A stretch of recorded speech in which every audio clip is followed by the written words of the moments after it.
Belum lagi buka sini sama Pak Adam ya Pak. Kita semi formal. Ya, semi formal lagi Pak ya. Iya. Assalamualaikum warahmatullahi wabarakatuh. Terima kasih saya ucapkan setinggi-tingginya kepada Bapak Pengawas, Bapak Ketua Gugus, Ibu Kepala Sekolah, dan semua rekan-rekan. Bagaimana cara kita menumbuhkan budaya positif itu? Latar belakang kenapa kami CGP harus menyebarkan budaya positif ini kepada Bapak Ibu Guru? Karena sesuai perkembangan zaman pada saat ini, kita sudah melihat bahwa budaya positif ini sudah banyak mengalami kemunduran nilai-nilai. Contohnya di sekolah, kadang-kadang anak sudah tidak sopan dengan kita. Itu adalah salah satu lunturnya budaya positif. Nah, jadi kami di sini selama kami mengikuti pembelajaran, jadi bagaimana cara kita menumbuhkan budaya positif itu kembali? Bapak Ibu, semua itu karena adanya motivasi. Sama sepertinya halnya saya ketika mengikuti pasir bisa dikecil mengikuti CGP ini ada motivasinya Bapak Ibu. Mungkin beredar di mana-mana. Oh, ini yang CGP ini jadi kepala sekolah mungkin begitu ya Pak ya. Tapi sebenarnya tidak. Saya mengikuti CGP ini pertama sekali motivasi adalah saya ingin mencari tambahan ilmu. Mana tahu suatu saat saya akan pindah ke tempat lain. Mungkin sekolah saya semakin hari semakin tidak ada siswanya.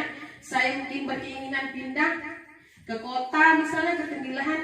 Kompetensi diri saya itu tidak berkurang dengan guru-guru yang ada di ibu kota. Jadi motivasi saya ikut CGP ini sebenarnya bukan untuk embel-embel kepala sekolah itu ya. Jadi kalau Bapak Ibu mendengarkan bahwa guru penggerak itu mau jadi kepala sekolah, itu sebenarnya salah. Tapi syarat utama menjadi kepala sekolah itu sekarang adalah guru yang bersertifikat guru penggerak. Salah satunya ya Bapak Ibu. Jadi itulah motivasi. Maka budaya positif ini itu tadi seperti tadi saya katakan bahwa sudah lama ya Pak, budaya positif itu ada.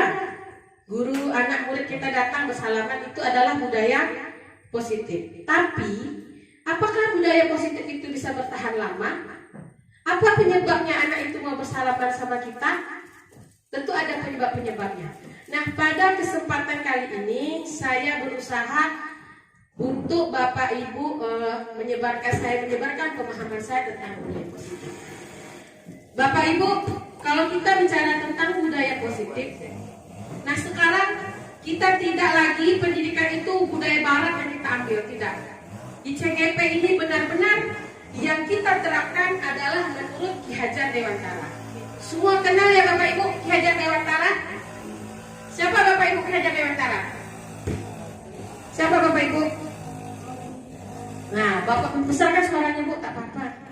Jangan pula kita guru tak tahu siapa Ki Hajar Dewantara kan?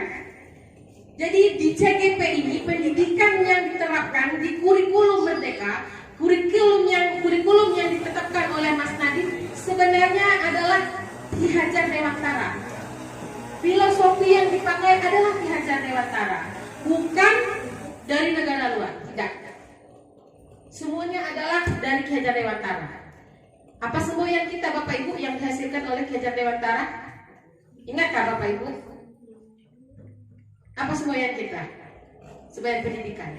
Ada 3. Apa Pak? Iya. Ingaso Suntolodo, Madya Manungkaso, Tuguri Handayana. Jadi pendidikan yang ingin diterapkan oleh Mas Nadiem adalah semua yang itu.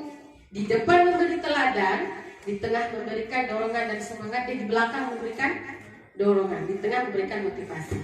Jadi merdeka. Jadi tujuannya adalah bagaimana kita menciptakan pembelajaran yang merdeka menurut Ki Hajar Dewantara. Apa artinya merdeka menurut Ki Hajar Dewantara?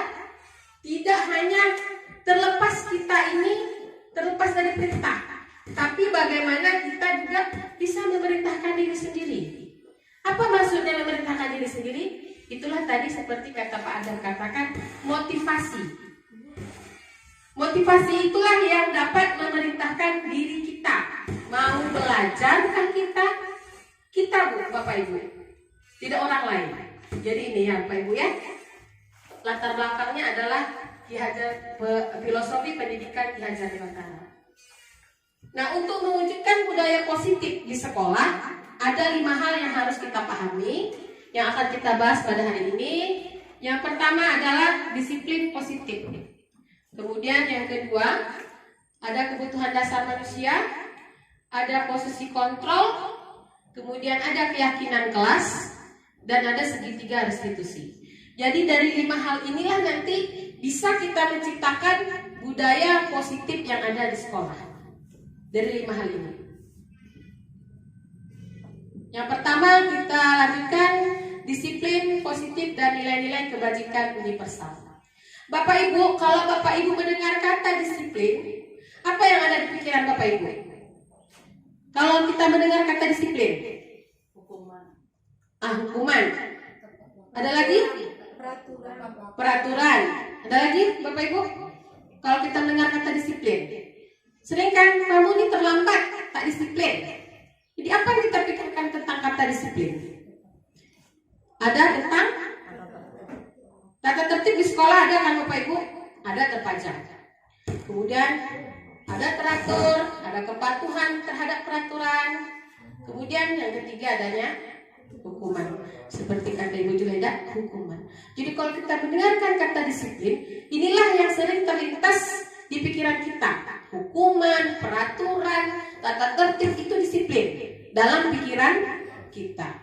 Tapi sebenarnya apakah yang dimaksudkan sejatinya tentang disiplin? Disiplin berasal dari bahasa Latin disciplina yang artinya belajar. Jadi di disiplin itu bukan hukuman. Disiplin itu artinya apa Bapak Ibu? Belajar. Jadi disiplin itu bukan hukuman, bukan peraturan, tapi tentang pembelajaran. Kemudian maknanya ini tadi berkonotasi. Kalau orang bahasa Indonesia konotasi itu maknanya apa itu? Kalau konotasi, ada konotasi, ada denotasi. Kalau konotasi bermakna yang lebih buruk. Kalau denotasi maknanya lebih baik. Jadi selama ini kita memikirkan konotasinya disiplin itu ini tadi, membuat orang ya mencapai sebuah tujuan itu berdasarkan pato. Kemudian ini tadi kecenderungan umum kita adalah menghubungkan kata disiplin dengan ketidaknyamanan. Itu tadi hukuman. Apakah hukuman itu nyaman, Bapak Ibu? Tentu tidak. Jadi selama ini kita pikirkan disiplin hukuman. Berarti hukuman itu tidak nyaman. Sebenarnya disiplin bukan hal itu, tapi adalah pembelajaran. Itu disiplin, ya Bapak Ibu ya. Nah, menurut Ki Hajar Dewantara, jika seseorang sudah memiliki disiplin, mereka bisa bertanggung jawab terhadap dirinya sendiri. Kalau dia punya disiplin, tapi disiplin yang lahir dari motivasi dalam dirinya, bukan dari luar dirinya. Nah, hukuman tadi juga termasuk motivasi, tapi bukan dari diri. Kenapa? Hukuman itu juga termasuk motivasi, tapi bukan dalam diri. Itu dari luar dirinya. Dan nilai-nilai kebajikan untuk disiplin itu, disesuaikan sekarang dia ada 8 instansi tentang nilai-nilai kebajikan itu. Tapi pada saat sekarang kita lebih diutamakan kepada nilai-nilai dari nilai kebajikan universal pelajar profil Pancasila. Ada 6 profil pelajar Pancasila. Mandiri, beriman dan bertakwa kepada Tuhan Yang Maha Esa. Kemudian beriman, bernalar kritis, berkebinekaan global, bergotong royong, dan kreatif. Nah, pada budaya positif kali ini, yang kita masukkan ke dalamnya adalah nilai-nilai kebajikan dari profil pelajar Pancasila. Jadi budaya ini yang akan kita kembangkan di sekolah. Ya Bapak Ibu, kalau ada yang mau ditanyakan boleh sambil berjalan ya Pak. Boleh ditanyakan. Jadi ada 6 ya Bapak Ibu. Ini sudah di mana-mana ini sudah ada nih bunyinya. Sudah didengarkan Bapak Ibu? Profil pelajar Pancasila. Ya, apalagi nanti kalau sudah masuk dalam kurikulum Merdeka, ini sudah wajib kita ketahui. beriman dan bertakwa kepada Tuhan Yang Maha Esa, mandiri, bernalar kritis, berpendidikan global, bergotong royong, dan kreatif. Ini nilai-nilai kebajikannya. Nah, ini kita masuk kepada teori motivasi. Nah, teori motivasi ini adalah bagaimana kita mewujudkan motivasi itu untuk melakukan disiplin tadi, untuk melakukan budaya positif tadi. Harus ada motivasi. Dan teori motivasi menurut Diana Gosen dalam Restructuring School menyatakan ada 3 motivasi perilaku manusia. Yang pertama tadi, menghindari hukuman. Ya. Jadi disiplin yang baik adalah disiplin yang keluar dari diri kita masing-masing, bukan karena adanya hukuman. Ya Bapak Ibu, tingkat terendah adalah motivasi yang terendah itu adalah menghindari hukuman.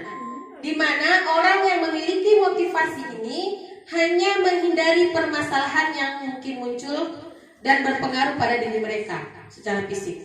Contohnya di sekolah, kalau anak terlambat datang ke sekolah, kita hukum dia. Nah, jadi karena dia takut dengan hukuman tadi, dia datang ke sekolah tepat waktu. Tapi dia datang tadi karena apa? Ya, karena hukuman, bukan karena dirinya sendiri.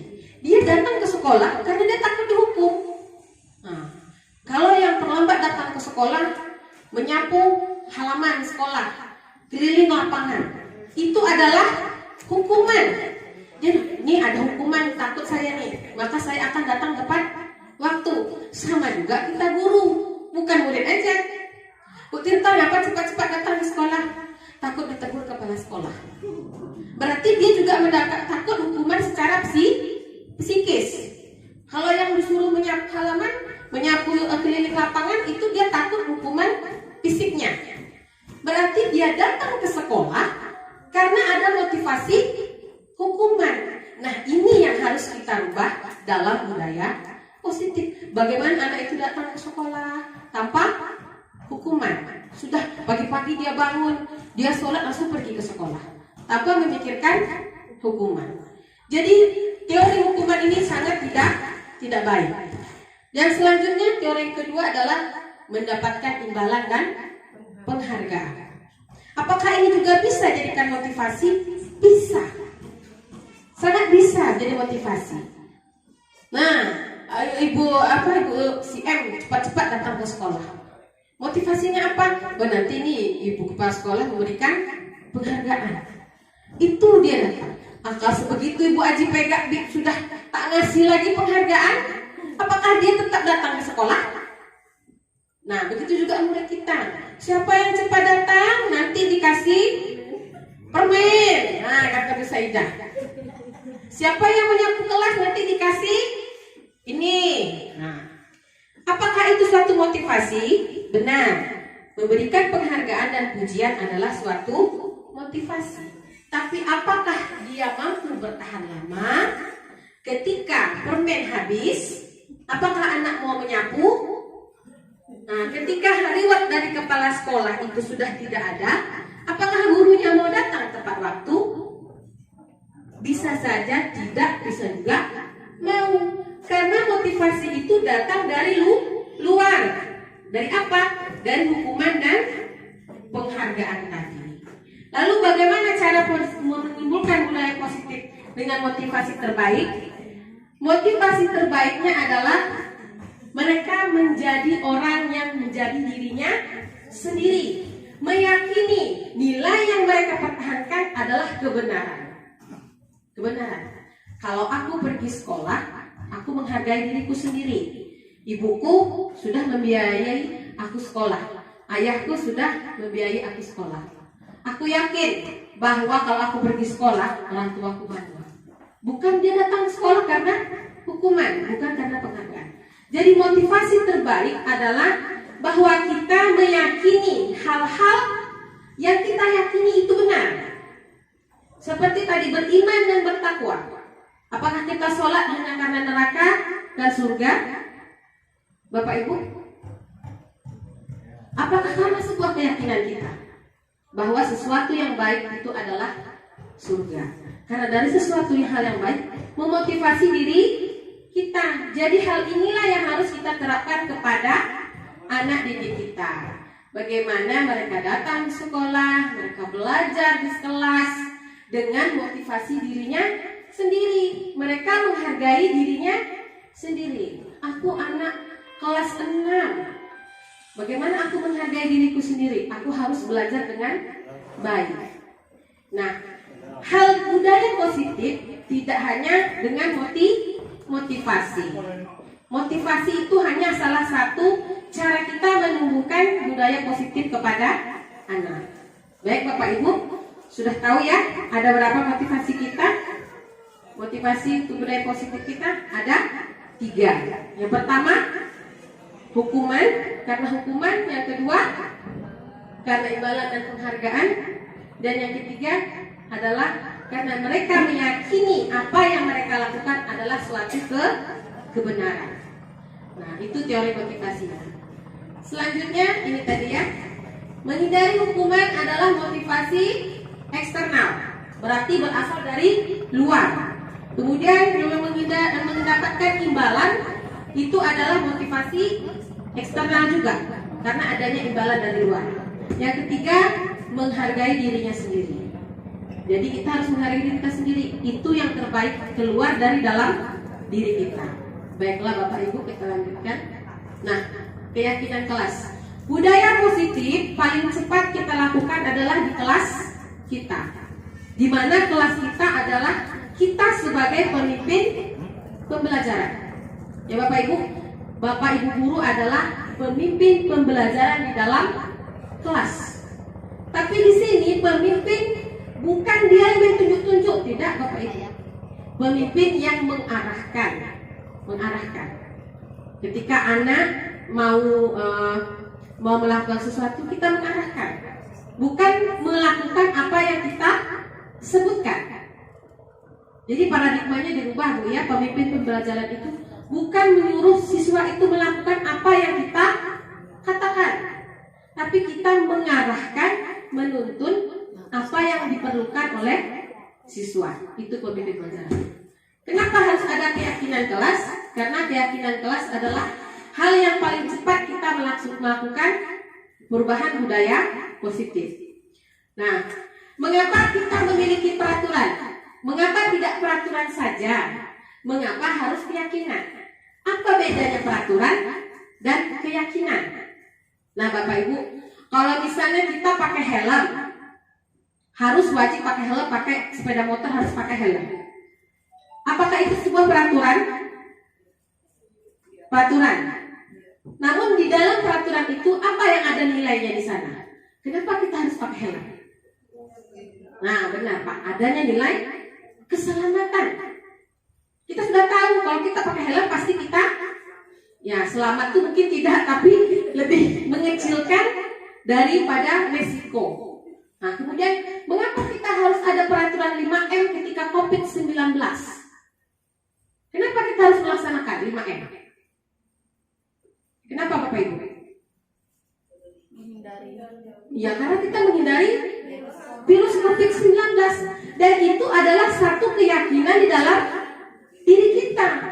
Nih kalau saya melaksanakan 5M, otomatis saya akan terhindar dari virus COVID-19. Itu keyakinan kita. Jadi manakah yang lebih baik, peraturan atau keyakinan? Nah maka lebih baik keyakinan kelas. Mengapa kita harus datang tepat waktu? Pada saat seperti sekarang tadi, kenapa kita harus tepat waktu? Karena keyakinan kan Pak Udin. Ya, jadi kesepakatan kelas Pak. Kalau sekarang diganti dengan keyakinan kelas. Kalau kesepakatan mungkin belum termasuk dalamnya nilai-nilai yang kita yakini tadi. Jadi kita ganti namanya keyakinan kelas. Kalau punya saya yang bertempel itu masih kesepakatan kelas, belum dirubah, masih kesepakatan. Jadi keyakinan kelas. Kalau kesepakatan mungkin Bapak Ibu sudah pernah dengar ya, Bu Ibu Fitriania. Memulai pelajaran harus berdoa, itu kesepakatan tuh, ya kan? Entah anak itu berdoa atau tidak, orang angkat tangannya angkat tangan. Kenapa? Karena dia tak punya keyakinan bahwa berdoa itu adalah satu kebutuhan. Itu kesepakatan. Nah, kesepakatan itu kita ubah menjadi keyakinan. Bagaimana caranya kita membuat keyakinan kelas? Keyakinan kelas itu bersifatnya lebih abstrak dari peraturan, yang lebih rinci dan konkret. Kemudian keyakinan kelas harus berupa pernyataan-pernyataan yang universal, artinya dapat diterima oleh semua, dapat dipahami oleh semua. Kemudian pernyataan kelas dibuat dalam bentuk kalimat positif. Kalimat yang kita buat itu kalimatnya harus positif. Tidak terlambat tuh positif atau negatif Bapak Ibu? Apa Bapak Ibu konotasinya? Tidak terlambat. Kan ada kata tidaknya. Berarti kita ganti dengan tepat waktu. Jadi kata itu juga harus kita berikan yang positif di kelas. Kita minta siswa kita tuh menulis di kertas. Ada kertas yang warna-warni itu yang bisa ditempel. Kertas apa namanya Pak ya? Bukan, yang ada lemnya. Yang sticky note tuh, saya lupa. Sticky note itu ditulis, misalnya anak yang A. Ayo kamu maunya seperti apa? Ditulis. Kita tempel di papan tulis. Nanti baru kita sepakati dari yang 28 anak ini pendapatnya mungkin ada yang sama, ada yang tidak sama. Kira-kira dari 28 murid tadi tuh yang mana yang sama-sama secara universal bisa kita laksanakan keyakinan kelas. Jadi tak boleh guru yang membuat. Tidak boleh guru yang membuat. Bagaimana kita melibatkan anak. Jadi ketika dia melanggar keyakinan kelas, kita bisa mengatakan siapakah yang membuat ini kemarin, apa yang terjadi jika kita melanggarnya. Mereka akan paham. Dan ini lebih lebih membuat anak itu bagaimana ya kalau keyakinan kelas. Karena saya sudah melaksanakan di kelas, walaupun murid saya cuma 3. Ketika anak itu lambat mengerjakan tugas, saya bilang, kenapa kamu terlambat? Jadi kawannya bilang, kamu tak ingatnya? Kemarin kita bilang kalau tugas harus selesai tepat waktu. Kenapa kok tak siap? Itu kata temannya. Bukan kita lagi yang mengkoreksi temannya, tapi temannya sendiri. Karena mereka sama-sama pada saat membuat keyakinan kelas melakukan curah pendapat. Untuk lebih lanjutnya nanti Bapak Ibu boleh tanya sama saya atau sama Ibu Julaidah bagaimana cara teknis kita membuat keyakinan kelas. Boleh pakai tabel, boleh nanti ada tabelnya, ada tabel Y seperti terlihat dan tidak terlihat. Apa tugas guru di situ ada? Ini bagian guru, ini bagian anak. Nah, nanti kalau ada yang mau ditanyakan, boleh kita nanti diskusi lebih lanjut tentang bagaimana caranya curah pendapat itu. Ya Bapak Ibu. Kemudian keyakinan kelasnya harus ditinjau. Beruntung saya 3 bulan, harus kita ukur. Apakah ada perubahan pada diri anak? Yang tadi dia terlambat mengerjakan tugas, apakah seminggu kemudian mereka tetap terlambat? Atau ada perubahan pada diri anak? Jika ada perubahan pada diri anak, maka keyakinan kelas yang kita buat berarti baik untuk semua. Tapi kalau itu tidak ada perubahan, bisa ganti dengan keyakinan kelas yang lebih baik. Jadi itu keyakinan kelas ya Bapak Ibu. Kita lanjutkan.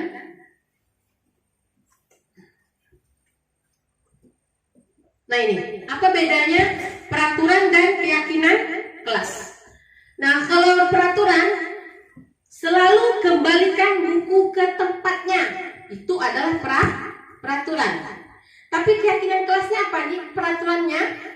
Tapi apa keyakinan kelas dari peraturan selalu kembalikan ini? Artinya nilai kebajikan keyakinan kelasnya adalah tanggung jawab. Bisa lihat ya Bapak Ibu? Bisa ya. Jadi dari peraturan keyakinan kelas yang kita buat selalu kembalikan buku ke tempatnya. Berarti nilai kebajikannya adalah tanggung jawab. Jadi bagaimana anak kita itu bertanggung jawab? Dilarang mengganggu orang lain. Berarti keyakinan kelasnya apa? Menghormati orang lain. Jangan kau ganggu lagi kawan kau tuh ya. Nah, itu tak bagus bahasanya tuh. Kita rubah, hormatilah temanmu, hargailah temanmu, hormatilah gurumu. Jadi jangan lagi jangan ganggu orang lain. Itu salah bahasanya. Kita tuh kadang ya Pak ya dalam keseharian bahasa Indonesia itu yang salah yang enak dipakai kan. Nah, bahasa Indonesia itu salah sebenarnya yang kita pakai sehari-hari itu. Jadi aura positif dan negatifnya pun terucap dari kata-kata. Jadi budaya positif itu juga dimulai dari kata-kata. Ya, saya selama CGP ini banyak Bapak Ibu merefleksi diri. Saya ini pemarah ya Bu Ros ya. Dulunya pemarah, sekarang semenjak ikut ini alhamdulillah berkurang lah Pak, gitu kan? Ada perubahan dalam diri. Jadi kalau guru tak pandai merefleksi diri, salah ya Bapak Ibu. Kita harus merefleksi diri kita, ya. Kalau gemuk ya tak bisa direfleksi Pak. Kalau sifat bisa direfleksi kan. Nah, dilarang melakukan kekerasan. Artinya dengan kebajikannya keselamatan dan menghormati orang lain. Nah, itu bullying di sekolah sering ya Bapak Ibu. Anak itu terlihat seperti bergurau, ya kan? Nanti ketuknya kepala kawannya. Gurau cuma kami Bu. Apakah itu termasuk gurauan? Sebenarnya itu tidak. Itu bisa terjadi menjadi bullying. Ya Bapak Ibu menjadi perundungan. Akhirnya nanti temannya yang diketuk kepalanya tuh malas datang ke sekolah. Kenapa? Karena tidak adanya keyakinan kelas bahwa kita saling menghargai, saling menghormati orang lain. Jadi itu yang kita tanamkan. Lanjutkan. Nah ini dia. Kenapa dari kelas dulu? Karena peraturan kelas itu dulu yang paling vital. Di kelas baru kita naikkan jadi keyakinan kelas, baru menjadi lingkungan yang positif. Lingkungan positif. Kalau semua kelas, ada 6 kelas, sudah membuat keyakinan kelas, pasti lingkungan kita menjadi positif. Pasti sekolah kita menjadi positif. Di kelas 1 tak boleh ya begini, kata guru kelas 1 nanti. Jangan membuli, menghormati ya. Nah, kelas 2 juga ada seperti itu. Akhirnya seluruh warga sekolah lingkungannya menjadi positif. Memang Bapak Ibu, Bu Tirta ini ngomongnya enak nih. Memang, tapi kan bukan harus berubah. Begini pelatihan langsung besok berubah, tidak. Semuanya butuh proses. Dari mana proses kita mulai? Dari diri kita. Dari diri kita dulu. Baru kita ke siswa. Kita harus merefleksi diri kita. Jadi kalau sudah lingkungan kita menjadi positif, maka budaya positif itu otomatis akan tercipta dengan sendirinya. Yakini kita Bapak Ibu, apakah kita yakin? Dari peraturan, keyakinan kelas, lingkungan positif, apakah budaya positif itu terlahir sendiri? Setelah itu semua kita laksanakan. Bagaimana Bapak Ibu? Apakah sama-sama kita yakin? Setelah ada peraturan kelas, ada keyakinan kelas, lingkungan menjadi positif, pasti budaya positif itu di sekolah dengan sendirinya terlaksana. Nah ini tadi dia, hukuman, konsekuensi, dan penghargaan. Apakah ketiga hal ini bisa menciptakan budaya positif di sekolah? Dari hukuman, konsekuensi, dan penghargaan. Ya, mari sama-sama kita pelajari. Nah, apakah Bapak Ibu setuju hukuman dapat mendisiplinkan? Kira-kira setuju tidak Bapak Ibu? Hukuman dapat tidak mendisiplinkan? Jangan Bu, dari diri dulu, diri kita dulu. Apakah hukuman itu bisa mendisiplinkan? Bagaimana Bapak Ibu? Kalau Saidah aja kuat tuh? Tidak katanya. Apakah yang lain tidak juga? Atau ragu-ragu? Tidak. Nah, tidak kata Pak Udin. Ya, hukuman apakah bisa mendisiplinkan? Kemudian pemberian hukuman tuh, kan pemberian hukuman tuh bisa juga. Kadang orang beri hukuman gini kan Pak, kamu terlambat, kau baca buku setengah jam. Itu positif katanya kan Pak, karena hukumannya membaca. Tapi apakah juga itu bisa mendisiplinkan? Nah, kemudian memberi penghargaan, apakah juga bisa mendisiplinkan dan memotivasi anak? Bisa atau tidak Bapak Ibu? Bisa. Ayo, bisa atau tidak? Bisa. Iya. Jawabannya itu bisa. Tapi apakah bertahan lama? Nah, itu lagi. Tidak. Bisa. Hukuman itu bisa mendisiplinkan, tapi bertahan lama tidak? Ketika hukuman tadi kan, kalau terlambat kamu menyapu lapangan. Karena takut menyapu lapangan, dia datang terus tepat waktu. Tapi ketika yang mengatakan hukuman nyapu lapangan itu bisa nyapu AC, Dan waktu itu Pak Asep tidak ada. Apakah mereka masih datang tepat waktu? Tidak. Saya yakin tidak. Ya, begitu juga pemberian hal positif tadi. Hukuman hal positif itu bagus Bu hukumannya karena dia membaca Yasin. Tapi kita Pak zalim kepada anak. Kenapa? Karena waktu belajarnya setengah jam harusnya di dalam kelas dia, tapi dia sibuk mengerjakan hukuman yang kita kasih. Akhirnya hukuman dia melaksanakan hukuman, tapi pembelajaran di kelas tak selesai. Jadi hukuman walaupun kita katakan itu hal positif Bu, anak itu belajar dan membaca, anak itu belajar dan baca Yasin, tapi itu juga salah. Jadi hukuman itu salah Bapak Ibu ya. Bisa mendisiplinkan tapi tidak dalam waktu jangka yang panjang. Karena dia datang ke sekolah tadi, datangnya hanya karena hukuman tadi. Begitu juga dengan penghargaan. Lalu apakah bedanya hukuman dengan konsekuensi? Ada yang tahu Bapak Ibu hukuman dengan konsekuensi? Ini terdengar dekat ya Pak. Hukuman dengan konsekuensi ini hampir, kalau kita mikirnya selintas, sama aja hukuman itu dengan konsekuensi. Padahal sebenarnya hukuman itu berbeda. Kalau hukuman itu Bapak Ibu tidak terencana, hukuman tak terencana. Tiba-tiba, kenapa pakai sepatu putih? Peraturan sepatu hitam, buka sepatu kau. Apakah itu terencana? Tiba-tiba langsung menghukum murid tadi karena dia pakai sepatu putih. Tidak ada perencanaan, langsung aja dihukum. Bayangkan dia di rumah sudah dimarahi mamanya lambat bangun pagi, di sekolah kita marahi pula karena sepatunya. Nah itu hukuman Bapak Ibu namanya. Jadi hukuman itu bersifat boleh jadi fisik dan boleh jadi psikis.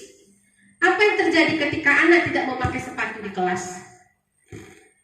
Kita menghukum dia karena kamu tak pakai sepatu hitam, kamu dihukum tidak pakai sepatu 1 hari ini. Apa yang terjadi dengan anak kita? Ketika kita menghukum dia tanpa sepatu dalam kelas, kira-kira mau tidak dia main tuh bebas di luar? Kira-kira tak mau dia main bebas di luar tuh, apalagi kalau anak itu memang dasarnya pemalu. Dia bakal diam di dalam kelas. Berarti secara tidak langsung hukuman itu sangat menyakitkan baik secara psikis maupun fisik. Itu hukuman Bapak Ibu ya. Tapi kalau konsekuensi berbeda. Konsekuensi ini sudah terencana, sudah direncanakan. Nah, maksudnya pada saat kita menerima murid baru, kita jelaskan kepada wali murid, Bapak Ibu, ada Ibu masuknya pakaian seragamnya ini ya, hari Senin, Selasa, Rabu, Kamis. Kalau Bapak anak Bapak ini tidak sesuai seragam, nanti kami akan berikan seperti ini. Atau misalnya rambutmu sudah 3 bulan tak dipotong, itu sudah ada peraturan tertulis. Itu konsekuensi. Jadi di anak itu tahu kalau dia melanggar, dia sudah tahu ini akibatnya. Kalau saya tidak melaksanakan. Jadi hukuman dengan konsekuensi itu berbeda. Hukuman itu langsung. Nengok anak tak senang, langsung dihukum. Itu namanya hukuman. Tak ada kesepakatan. Saya dulu merasa seperti itu Bu. Saya adalah seorang penghukum. Nengok tak sana dan salah nih. Langsung dimarahi anak, langsung dihukum. Sebenarnya itu adalah salah. Kita dulu, saya pribadi dulu berpikirnya menghukum dapat mendisiplinkan. Ternyata tidak. Masih kita jumpa anak kita tuh bajunya keluar, padahal tiap hari baju kau keluar terus. Tapi itulah tadi, tak ada motivasi dari dalam dirinya. Itu hukuman dan konsekuensi.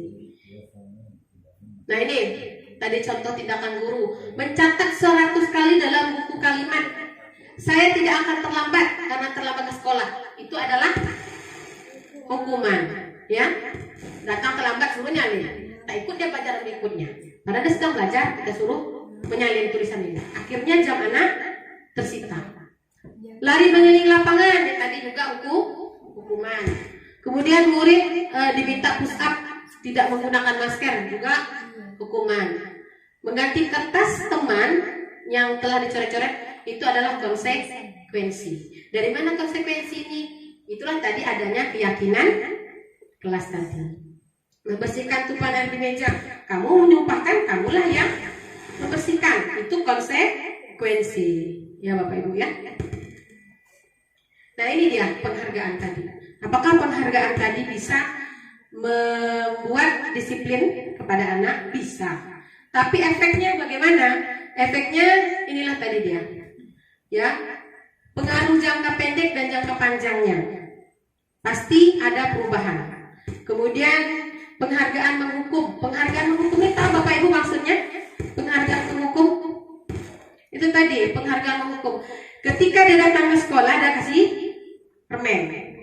Tapi ketika ibunya tidak lagi mengasih permen, apa yang dia rasakan? Kecewa.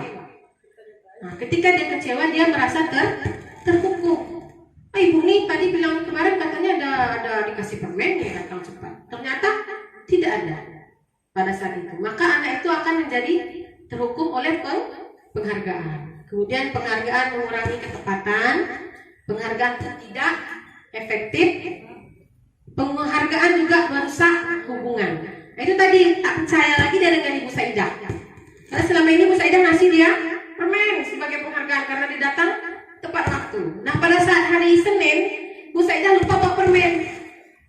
Nah, akhirnya dia tidak percaya lagi dengan Bu Saidah. Jadi penghargaan itu juga bisa merusak hubungan. Di lingkungan kita guru juga, kepala sekolah, guru juga bisa. Ya, penghargaan ini juga bisa merusak hubungan antara kita sesama rekan guru juga dengan kepala sekolah. Ya, karena bisa menciptakan kesenjangan.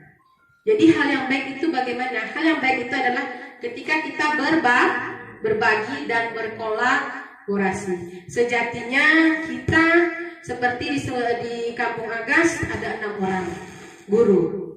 Yang baik itu bagaimana? Dari 6 guru berkolaborasi. Mana yang tak bisa IT mengajarkan, mana yang bisa IT mengajarkan yang tidak bisa. Dan yang tidak bisa pun membuka lebar dirinya. Jangan pula tak bisa, tak mau pula diajar sama kawannya. Ya kan? Nah itu juga tidak baik. Jadi dalam instansi itu memang harus ada kolaborasi. Apalagi kita sebagai guru, kolaborasi sangat penting. Kita lanjutkan. Penghargaan juga menurunkan kualitas, mematikan kreativitas. Kemudian, karena ini Bu, yang penting nih penghargaan juga bisa mematikan kreativitas. Tak mau anak itu berbuat lagi yang lebih bagus karena sudah dijanjikan dengan permen tadi. Padahal dia bisa membuat lebih baik. Kita lanjutkan. Nah, dari tadi hukuman, konsekuensi, penghargaan, tak ada yang betul tadi kan? Bukan tak betul, kurang baik gitu. Lalu bagaimanakah caranya yang lebih baik, yang sangat baik ketika kita ingin mendisiplinkan siswa? Yang baik adalah menggunakan restitusi. Apakah Bapak Ibu pernah mendengar kata restitusi? Belum. Saya juga mengenal kata restitusi ketika mengikuti program ini, pendidikan ini. Baru oh itu rupanya restitusi. Saya tak tahu, saya sering dengar tapi tak tahu apa itu restitusi. Nah, restitusi ini adalah solusi terbaik ketika kita ingin mendisiplinkan siswa. Apa itu restitusi? Restitusi adalah proses menciptakan kondisi bagi murid untuk memperbaiki kesalahan mereka.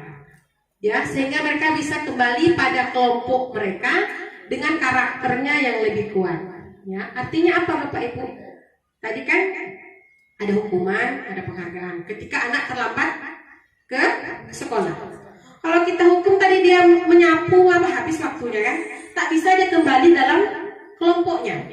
Begitu juga dengan penghargaan. Tapi kalau restitusi tidak.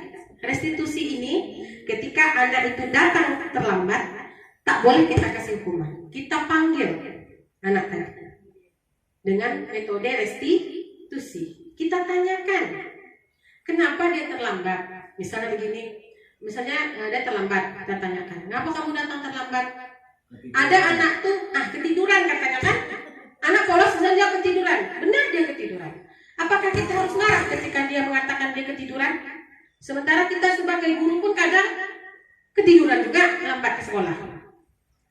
Yang kita lakukan adalah kita tanya kembali, kenapa kamu bisa ketiduran? Begadang, Bu. Begadang Bu. Nah, nanti kita jelaskan lagi begadang itu bagus atau tidak. Nanti dia akan mengenali dirinya sendiri. Ketika kita tanya begadang itu bagus tidak nak, pasti semua anak menjawab tidak. Karena mereka memiliki keyakinan begadang itu tidak baik. Nah, nanti kalau dia sudah bilang tidak bu, tidak baik begadang itu. Nah, kalau kamu sudah tahu tidak baik, apa yang harus kamu lakukan supaya kamu tidak ketiduran lagi? Saya tak begadang lagi bu. Memang prosesnya tidak instan Bapak Ibu. Tapi ilmu ini harus kita miliki, merestitusi anak itu. Tidak serta-merta ketika anak melakukan pelanggaran kita langsung menghukum, kita langsung memarahi anak, tidak. Tapi kita harus tahu kenapa dia melakukan pelanggaran itu.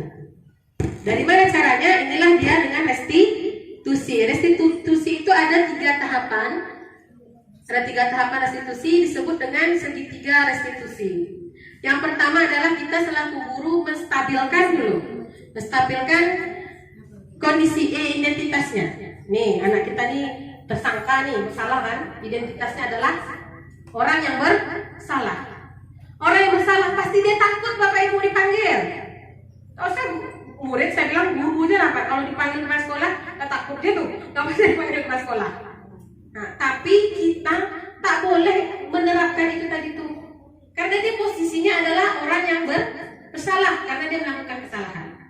Apa yang kita lakukan adalah menstabilkan identitas. Kita bercurah pendapat kepada anak ya. Berbuat salah itu adalah hal yang manusiawi. Itu harus kita pegang. Karena kita pun juga pernah melakukan kesalahan. Jadi anak itu tak takut jumpa kita. Kemudian setelah itu baru menvalidasi kebutuhan. Nah, apa kebutuhannya? Ketika anak itu melakukan kesalahan, mungkin kurang kasih sayang, nanti kita masuk ke dalam 5 kebutuhan dasar manusia. Itu kita harus tahu dulu kebutuhan mereka apa, kemudian baru kita menanyakan keyakinan. Seperti yang begadang tadi kan, kita tanyakan, dia yakin begadang itu tidak baik, berarti dia memiliki nilai keyakinan dalam dirinya. Maka orang yang memiliki keyakinan pasti bisa berubah menjadi lebih baik. Nah, ini dia tadi kebutuhan dasar manusia. Dari segitiga restitusi kita akan mengetahui apa kebutuhan dasar manusia. Ada 5 Bapak Ibu kebutuhan dasar. Yang pertama adalah kebutuhan bertahan hidup. Banyak Bapak Ibu kebutuhan bertahan hidup nih. Misalnya dia punya temannya bawa bekal nih, 2. Satu bawa buah atau apa. Yang satu anak ini tak pernah makan buah. Diambilnya makanan kawan-kawan tadi tuh, yang buah tadi tuh. Katanya iseng aja bu, dia bilang kan. Sebenarnya tidak. Mungkin di situ dia ada kebutuhan tentang bertahan hidup. Mungkin selama ini dia tidak pernah makan buah. Jadi kita tak bisa menghukum serta-merta langsung menghukum karena anak ini mengambil bekal temannya. Kita tanya dulu. Selain bertahan hidup, ada perasaan kasih sayang dan rasa diterima. Ini yang paling banyak Bapak Ibu ya. Kebutuhan kasih sayang dan rasa diterima ini yang paling banyak menjadi dasar di sekolah. Kenapa menjadi dasar paling banyak? Contohnya ketika anak tidak pakai seragam, itu contohnya. Mungkin di rumah dia ada adiknya, mamanya ngurus adiknya, atau orang tuanya sibuk mencari nafkah. Jadi dia tak punya kasih sayang dan perhatian. Khususnya SD, anak sekolah dasar itu adalah kepemenuhannya bermain, belajar sambil bermain. Ya.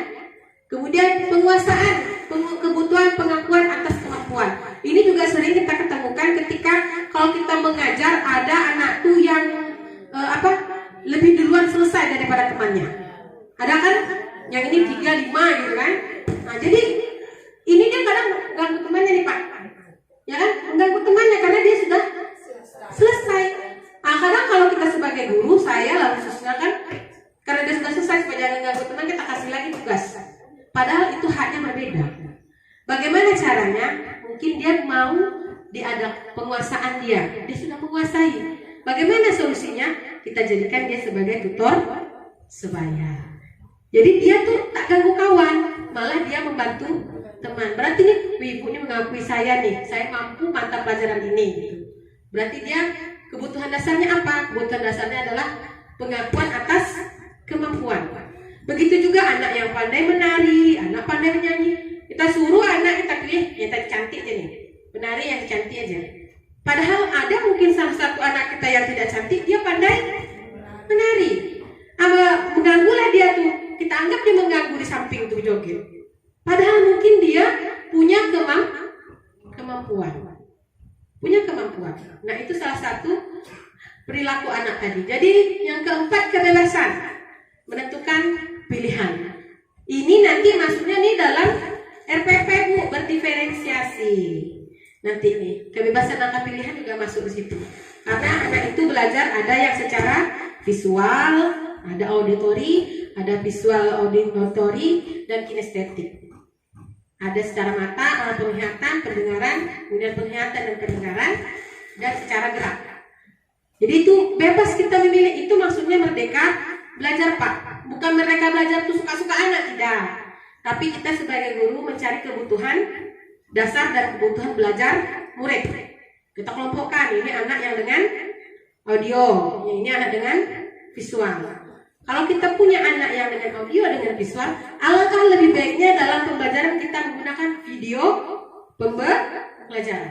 Karena anak yang secara audio dia bisa mendengar dan anak yang secara visual dia bisa melihat. Dan yang terakhir adalah kesenangan. Kebutuhan akan merasa senang. Makanya kalau di sekolah tuh kalau 17-an berikanlah waktu untuk anak-anak tadi mengikuti lomba. Karena nilai kesenangan itu adalah salah satu kebutuhan dari manusia. Kita yang tua tuh gitu Pak, harus ada kesenangan. Jadi kalau satu semester itu liburan, gitu kan Pak ya. Karena itu tadi, karena itu salah satu kebutuhan dasar manusia. Tidak dielak ya Bapak Ibu, bukan anak-anak. Semua manusia punya 5 kebutuhan dasar ini. Termasuk kebutuhan bertahan hidup. Ya kan? Nah, beli jilbab mahal kan buktinya. Tapi beras tak ada di rumah, tak mungkin kita beli jilbab kan? Karena itu adalah kebutuhan dasar kita bertahan hidup. Jadi ini semua bukan dalam dunia pendidikan saja, tapi semua manusia memiliki 5 ini, kebutuhan dasar ini. Jadi kita juga harus mencari kebutuhan dasar para peserta didik kita. Kita lanjutkan yang terakhir, ini dia. Ini yang paling penting Bapak Ibu dalam menciptakan budaya positif, posisi kontrol. Jadi kita sebagai guru ini Pak, posisinya ada kontrol. Kita yang mengontrol. Ya. Ini ada permainan ini seperti ini. Nih Bu ini berdua. Sekarang Bapak Ibu coba bayangkan, genggam tangan Bapak Ibu. Di dalam genggaman Bapak Ibu itu adalah hal yang paling Bapak Ibu sayangi, yang paling Bapak Ibu cintai, yang paling Bapak Ibu ini punya aku gitu. Coba berdua Bapak Ibu. Bayangkan Bu M pegang genggam di tangan Ibu M. Bayangkan hal yang paling Bu M sayangi. Begitu juga Ibu Wiwi. Semuanya yang berpasangan duduk. Bukan hipnotis. Kita bagaimana mengontrol tadi Pak, ya? Nah, sekarang sudah terbayang nggak Bapak Ibu? Apa yang dalam genggaman Bapak Ibu nih? Nah, kalau sudah terbayang, coba Bu Wiwi rayu Ibu M. Mau gak dia ngasih apa yang dalam genggaman tuh? Coba Bu Wiwi atau Ibu Nurasia dengan Ibu. Sudah bayangkan kan apa yang dalam genggaman nih? Coba rayu temannya. Mau gak dia ngasih?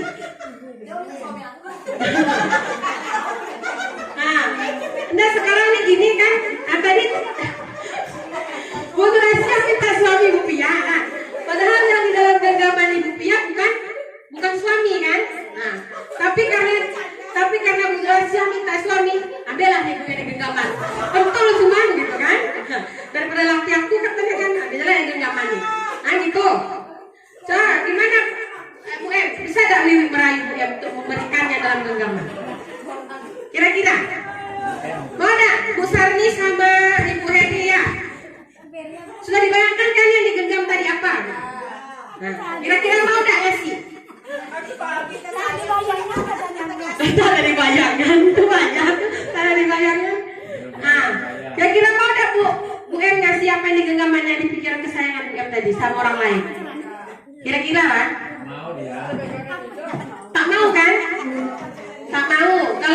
Ibu Pia tadi bilang dia nak minta suami aku kasihkan dia lah nih, ambil lah, gitu kan? Karena di genggaman cuma jarum pentul, ambil lah dari tak mungkin kan suami ditukar dengan jarum pentul, kan gitu. Jadi dari apa maknanya Bu dari permainan genggaman kita tadi? Apa maknanya Bapak Ibu dari permainan tadi?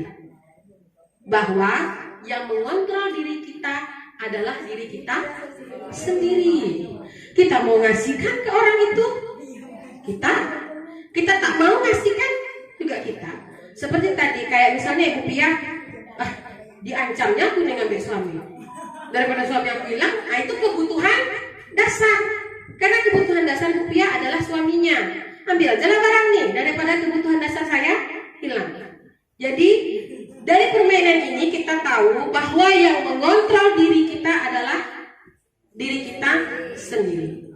Jadi Bapak Ibu, karena itu sejatinya mengontrol itu adalah diri kita sendiri. Jadi kita tidak bisa mengontrol anak. Ya, makanya kadang ada yang bilang bapaknya ustadz, anaknya begini. Tidak bisa kita menyalahkan orang tuanya.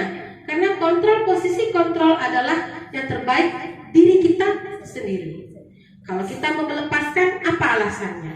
Tentu ada alasannya. Begitu juga anak. Kenapa dia melakukan? Tentu ada alasannya. Jadi semua perilaku manusia, baik anak, baik orang dewasa, adalah karena kebutuhan dasar yang mempengaruhi perilakunya. Jadi posisi kontrol itu juga di sekolah ada. Ada 5. Jadi guru apakah boleh mengontrol murid? Tidak. Maka dikatakan adalah ilusi guru. Kita ini merasa guru, kita kontrol murid. Padahal itu salah, ya Bapak Ibu. Kemudian bahwa kritik dan membuat orang merasa bersalah dapat menguatkan karakter. Dikritik, kamu ini datang begini, gini. Nanti dia berubah nih, padahal itu juga salah, tidak baik. Kemudian membawa semua penguatan positif, efektif dan bermanfaat. Kemudian bahwa orang dewasa memiliki hak untuk memaksa. Tidak bisa. Orang dewasa tidak bisa memaksa manusia satu dengan manusia lainnya. Jadi teori kontrol itu ada 5, yaitu penghukum, ya posisinya sebagai penghukum. Yang mana posisi sebagai penghukum? Yang seperti tadi saya sebutkan, anak terlambat langsung dihukum. Berarti kalau kita melakukan itu selama ini, maka posisi kita adalah seorang penghukum. Anak terlambat, anak ini langsung dihukum. Berarti posisi kita adalah penghukum. Posisi kontrol yang terendah adalah penghukum tanpa memberikan solusi. Langsung dihukum aja. Dan kedua, membuat orang merasa bersalah. Dia tak kasar Pak, cakap. Kenapa terlambat? Katanya gitu dia tuh. Tahu enggak? Kalau kamu terlambat nih, nanti kamu tuh jadinya begini. Dia ngomong tak kasar Pak. Dia ngomongnya lembut. Tapi cukup membuat orang tersebut menjadi diam. Diam ya. Kenapa dia diam? Karena dia merasa bersalah. Gara-gara ucapan kita tadi itu dia merasa bersalah sekali. Maka posisi kita adalah sebagai membuat orang merasa bersalah. Itu juga tidak baik. Lama-lama psikisnya akan terganggu. Gara-gara aku nih tadi nih, gara-gara aku nih tadi nih. Nah, gitu terus pikirannya. Nah, itu. Yang kemudian teman. Posisi sebagai teman. Ya, dan juga kita seperti itu, guru tuh jadi teman. Jadi temannya dari ucapannya juga. Ya, tolonglah ibu nak, kerjakanlah. Jadi dia seperti teman. Namun ketika kita tegas kepada dia akan kehilangan jati dirinya. Ternyata ibu ini bukan teman saya. Jadi kita tak boleh juga dengan muridku seperti itu. Sinilah nak, biar ibu bantu. Begini nak ya. Nah, dia merasakan kita adalah temannya. Namun ketika suatu saat kita tegas, dia akan kehilangan temannya. Bagaimana seorang anak kehilangan teman? Tentu akan lebih sulit psikologinya. Jadi kita tak boleh juga melaksanakan tugas sebagai kontrol kita sebagai teman. Tapi tidak memungkinkan pada satu kasus kita juga berlaku sebagai penghukum, berlaku juga sebagai pembuat orang bersalah, dan juga sebagai teman. Tidak memungkinkan. Kemudian yang keempat, pemantau. Nah, kita tegak-tegak aja nih, tengok aja nih, mengawasi. Kalau dia melakukan kesalahan, ini konsekuensinya. Kita memantau. Itu posisi pemantau, menghitung. Apa peraturannya? Kamu sudah tahu kan peraturannya? Kenapa kamu terlambat? Itu dia posisi guru sebagai pemantau. Namun yang terbaik posisi kontrolnya adalah sebagai manajer. Ya, jadi guru itu juga yang terbaik posisinya adalah manajer. Karena dengan manajer dia bertanya dulu bagaimana dia anak itu membuat kesalahan, apa penyebabnya. Kembali lagi kepada segitiga restitusi tadi. Jadi posisi kontrol terbaik adalah posisi manajer. Apakah semua kasus anak kita gunakan posisi manajer? Tidak ya Bapak Ibu. Tapi yang terbaik adalah posisi manajer. Kadang-kala bisa menjadi teman, kadang-kala bisa menjadi penghukum. Tapi yang terbaik adalah manajer. Jadi Bapak Ibu, disiplin positif itu bisa dilaksanakan dengan ini tadi ya Bapak Ibu. Makna disiplin itu belajar kontrol diri. Makna disiplin itu belajar mengontrol diri, menggali potensi kita agar tercapainya tujuan yang mulia, yaitu sesuatu menjadi seseorang yang kita inginkan berdasarkan nilai-nilai yang kita yakini. Ada ini maka akan terjadi disiplin. Kemudian ada teori motivasi, posisi kontrol, kebutuhan dasar. Jika 5 ini kita penuhi, maka budaya positif di sekolah kita bisa kita tumbuhkan kembali. Dari mana kita mulai? Kita memulai dari diri sendiri. Yang pertama kita lakukan, kita memahami apa kebutuhan dasar dari manusia, kemudian bagaimana kita melaksanakan segitiga restitusi, kemudian disiplin yang positif itu bagaimana, nilai-nilai kebajikan itu bagaimana, dan yang terakhir dapat menempatkan diri kita sesuai posisi kontrol untuk diri kita. Saya rasa cukup itu saja Bapak Ibu penyampaian materinya. Jika misalnya ada yang ditanyakan boleh Bapak Ibu menjelang kita selesai acara ini. Boleh Bapak Ibu ditanya. Jika nanti ada yang butuh materinya, nanti sampaikan saja kepada saya, nanti saya share lewat WhatsApp. Ya Pak ya. Jika butuh materinya nanti. Ada yang mau ditanyakan Bapak Ibu? Atau saya terlalu cepat? Tapi setidaknya saya inginkan setelah ini Bapak Ibu lebih paham bagaimana seharusnya kita sebagai guru bertindak. Bertindak di kelas, bertindak kepada siswa kita, bertindak untuk lingkungan kita. Kembali lagi kepada motivasi, posisi kontrol. Seperti yang tadi kata Bapak pengawas mengatakan, bagaimanapun saya dengan Ibu Julaidah mengajak, Pak ya, kalau motivasi dari dalam diri sendiri itu tidak kita bangun sendiri motivasinya, tidak bisa. Karena sejatinya manusia tidak bisa mengontrol manusia lainnya. Jadi kalau Bapak Ibu mau maju, maka Bapak Ibu harus membangkitkan motivasi dalam diri. Kenapa saya harus begini? Kenapa saya harus melakukan itu? Jadi kita harus yakin dulu, kenapa? Kalau saya motivasinya mengikuti CGP, motivasi saya awalnya adalah saya ingin menambah pengetahuan kompetensi diri saya. Mana tahu suatu saat saya pindah ke ibu kota. Maklumlah masa tugas saya masih lama, 22 tahun lagi mungkin Pak. Insya Allah umur panjang 22 tahun lagi. Tidak berkemungkinan saya mungkin pindah begitu ke kota. Saya tidak kecil hati, kecil diri, rendah diri. Karena saya juga memiliki kompetensi yang sama dengan orang yang ada di ibu kota. Tapi percayalah Bapak Ibu, orang yang kita mungkin berpikir orang yang ada di ibu kota itu lebih dari kita. Sebenarnya tidak. Ketika saya masuk ke dalam pendidikan ini, saya bertemu dengan banyak guru-guru yang ada di CGP. Pada saat angkatan saya ini ada 75 orang dari SD, dari TK. Kalau tidak salah TK ada 5 orang, angkatan 5 itu, kemudian dari SD, SMP, dan SMA. Semuanya saya tidak kecil hati, karena saya memiliki ada kompetensi yang tidak dimiliki oleh orang yang berada di ibu kota. Malah mereka bertanya, bagaimana membuat RPP? Saya tanyakan kembali, kamu sudah berapa tahun jadi guru? Masa kau bikin RPP? Tak tahu. Kami selama ini upah katanya. Berarti kita, walaupun kita di desa, Jangan kecil, hati kita jangan rendah diri. Karena kita juga punya kemampuan, mampu berkompetensi dengan guru-guru yang ada di ibu kota. Yakinlah Bapak Ibu. Jadi kalau Bapak Ibu ingin merubah diri,